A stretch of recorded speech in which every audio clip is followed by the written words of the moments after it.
بسم الله الرحمن الرحيم. الحمد لله والصلاة والسلام على رسول الله وعلى آله وصحبه وسلم. أما بعد،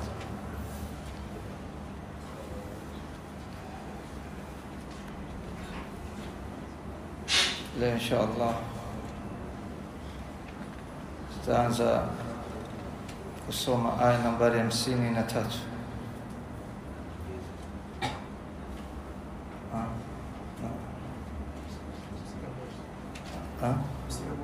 أمسلمون.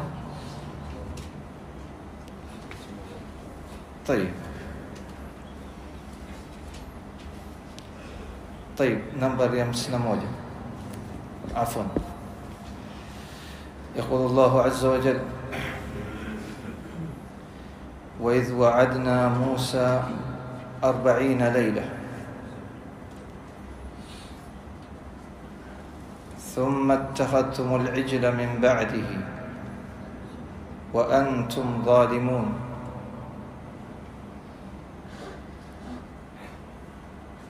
الله سبحانه وتعالى سمع: وإذ وعدنا موسى 40 ليلة. Tulipoahidiana na Musa, tukamwahidi Musa aje kwetu 40 laila, aje kwa masiku 40. ولكن الأصل كان 30.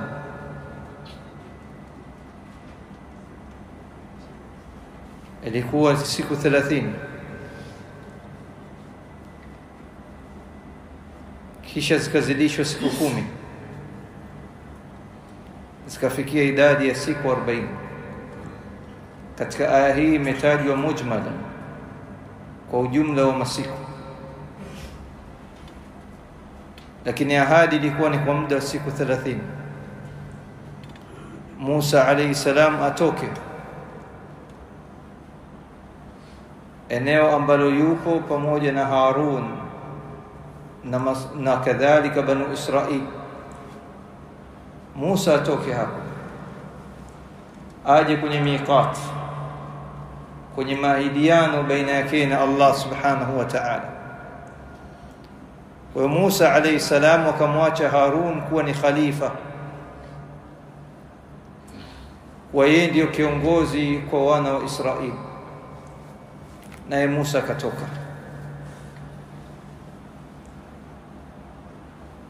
Wakati anatoka anamwambia Harun kwamba mimi naenda katika mihadi, ahadi ya siku 30, na wewe kuwa khalifa baada yangu. Kwa Musa katoka katika safari yake na akamwacha kiongozi juu ya wana wa Israeli, Harun, ambaye ni ndugu yake. Harun na Musa, nani mkubwa? Kwa muda gani? Kwa mwaka. Naam, Harun ni mkubwa kwa Musa. Alipoondoka Musa alayhi salam na zikatimia siku 30 na Musa hakurudi, kumbe kule tayari siku zilishaongezwa, sio siku 30 tena, zimekuwa ni siku 40. Katika mujarrad wa siku hizi 10 futinu Banu Israil, Banu Israil wakapewa mtihani. Mtihani ukaja kwa kupitia kwa ndugu yao wenyewe, mwana wa Israeli mwenzao ambaye ni Samiri.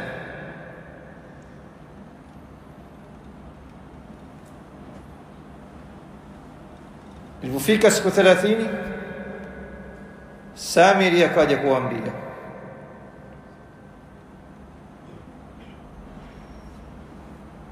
kwamba Musa ameshapotea na amekufa. Potea na kufa. Na wana wa Israeli wakakusanya baadhi ya mizigo yao, wakakuta kuna dhahabu nyingi sana. lakini hizi dhahabu zilikuwa ni za Aqbat kule. Za hawa watu Firaun. Wakati walipotoka wana wa Israeli walikuwa tayari wameshachukua dhahabu za watu wa Firaun, kwa sababu tunajua kwamba wanawake wa wana Israeli walikuwa wakiwahudumia watu wa Firaun. Kwa wakaondoka na dhahabu nyingi sana, na walivyoona jinsi walivyonusuriwa, wakaona hizi dhahabu hazifai tena sisi kuendelea nazo katika msafara wetu, kwa sababu ni dhahabu ambazo zinatokana na chumo la haramu, sio haki yetu, tumezichukua kwa kuiba. Wakashauriana na Samiri akaziyeyusha zile dhahabu, akatengeneza umbile la ndama, ng'ombe mdogo, mtoto wa ng'ombe. Kisha lile ndama likawa lina tundu sehemu za nyuma na sehemu ya mbele ya mdomo wake. Upepo ukipita kwa ule ndama linatoa sauti. Akamwambia, hadha ilahukum wa ilahu Musa, huyu ndama ndiye Mungu wenu nyie bwana, na Mungu wa Musa ambaye Musa ameenda kumtafuta huko. Angalia dhalal, jinsi ya mtu kupotea, jinsi gani ilivyo. Hizi dhahabu zimetoka kwenye mikono yao wana wa Israeli, na Samiri anaziyeyusha, anatengeneza umbile la ndama, ng'ombe mdogo, kisha anawaambia kwamba huyu ndio anafaa kuabudiwa na ndiye Mola wa Musa, na wao wakaamini. Adhalal, man yudlilillahu fala hadiya lahu, yule ambaye Allah atampoteza hakuna kumuongoza.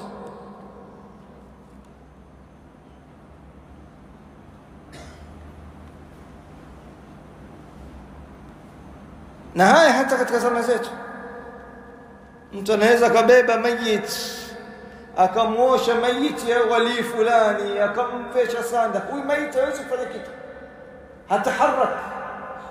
Huyu wali ambaye unamwita kija amekufa, hataharaka, hana harakati aina yote.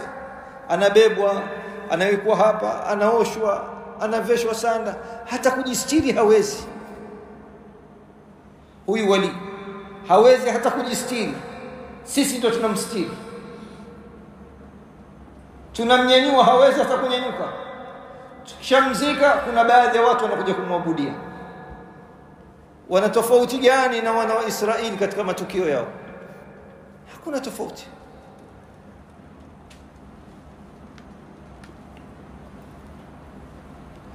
Thumma ittakhadtumul ijla min ba'dihi, ittakhadtumul ijla rabbakum khaliqukum min ba'dihi, min ba'di Musa, kisha mkajichagulia nyewe wana wa Israeli al-ijl, ndama huyu, kuwa ndio Mola wenu baada ya Musa kuondoka. Min ba'di Musa, kwa sababu walikuwa kimhofia Musa. Musa alikuwa mkali kweli kweli, wana wa Israeli walikuwa wanamuogopa, lakini Harun alikuwa mpole. Kila kinasia hakuna mtu anayemsikiliza. Kila kitoa nasaha, jamaa mnafanya kosa hii ni shirki, hakuna anayemsikiliza. Kabidi ajitenge Harun, asubirie mpaka Musa atakapokuja hukumu baina hao. Wa antum zalimun, hali yakuwa nyinyi mnafanya dhulma, mnajua kabisa kwamba hichi mnachofanya ni dhulma, ni shirki. Wa antum zalimun, na hali yakuwa nyinyi mnafanya shirki, mnajua hilo. Vipi mnaabudia dhahabu na mnajua kwamba Allah amewanusuru muda mfupi tu uliopita juu ya Firaun? Lakini kupotea kuko hivyo. Thumma afawna ankum min ba'di dhalik, kisha tukawasamehe dhambi hiyo, al-afu. Al-afu inaweza kaja msamaha lakini hauondoki adhabu. Unaadhibiwa kwa tendo alafu unasamehewa. Tofauti na maghfira. Maghfira haina adhabu mbele yake. Lakini al-afu unaadhibiwa alafu unasamehewa. Kama mtu ambaye mwenye kuzini anasimamishiwa had, lakini had lazima isimame na kadhalika anasamehewa dhambi yake. La si kwa maana kwamba ukiomba msamaha tu hadi haiwepo. La, mtu aliyeiba ikabainika kwamba hukumu yake lazima akatwe mkono, akatubia kwa Allah, Allah atamsamehe dhambi, lakini hukumu lazima isimame juu yake, katwe mkono.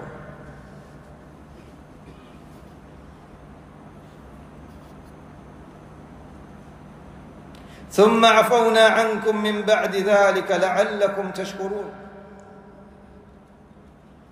kisha tukawasamehe katika hilo mlilofanya ili mpate kushukuru. وإذ آتينا موسى الكتاب والفرقان لعلكم تهتدون. na tulipompa Musa alayhi salam الكتاب kwa maana at-Taurah, na hakuna khilaf kwa ahlul ilm ndio hii. الكتاب بمعنى التوراة، والفرقان فرقان صفة توراة، كما قرآن بينيته فرقان نصفة توراة، يعني ndani hiyo Taurat kuna kufarikisha baina haki na batil. Imma kauli ya kwamba al-Furqan kwa maana tumekupa pia kule kupasuka kwa bahari. قوله أهل العلم وسمني قول بعيد، لكن الفرقان ومعنى الصفة يهي كتاب باتن التوراة كنا فرقيش بين حق وباطل. لعلكم تهتدون، ilimpate nyie kuongoka, ilimpate kuongoka kuwa katika khairi. وإذ قال موسى لقومه يا قوم، إذ قال موسى لقومه، قوم inakuja katika lugha ya Kiarabu kwa maana ya mwanaume peke yake, na qaumi inakuja kwa maana ya mwanamke na mwanaume. Nakumbuka dalili yoyote kwamba qaumu inakuja kwa maana ya mwanaume peke yake?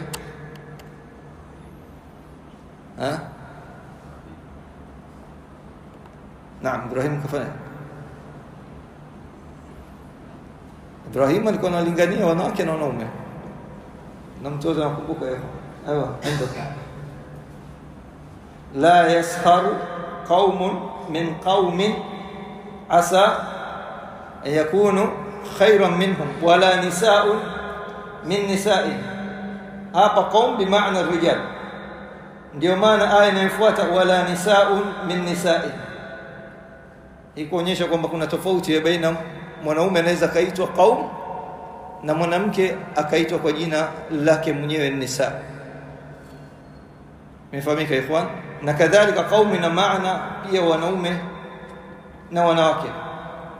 Inna arsalna nuhan ila qaumihi, hakika tumemtuma Nuh kuelekea kwa watu wake.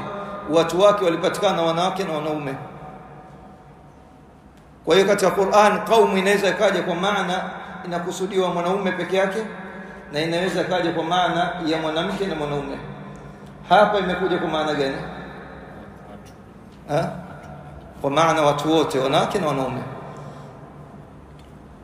وإذ قال موسى لقومه يا قوم إنكم ظلمتم أنفسكم. موسى عليه السلام alipoambia watu wake, enyi watu wangu, innakum zalamtum anfusakum, hakika nyinyi mmezidhulumu nafsi zenu, mmeingia katika dhulma biittikhadhikum al-ijl, kwa kule kujichagulia kuwa ndama ndiyo Mola wenu. Mmedhulumu nafsi zenu, mmefanya dhulma, na mnajua Allah kawanusuru kutokana na madhila makubwa nyinyi.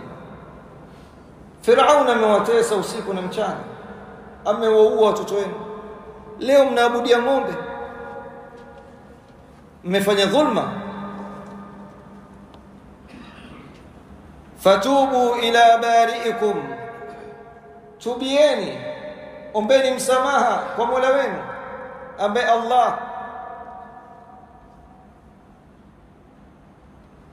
Takdiri hapa kama vile Banu Israil walimuuliza Musa, wa kaif, namna gani ya kutubia ya Musa, ili tumefanya kosa, namna gani ya kutubia?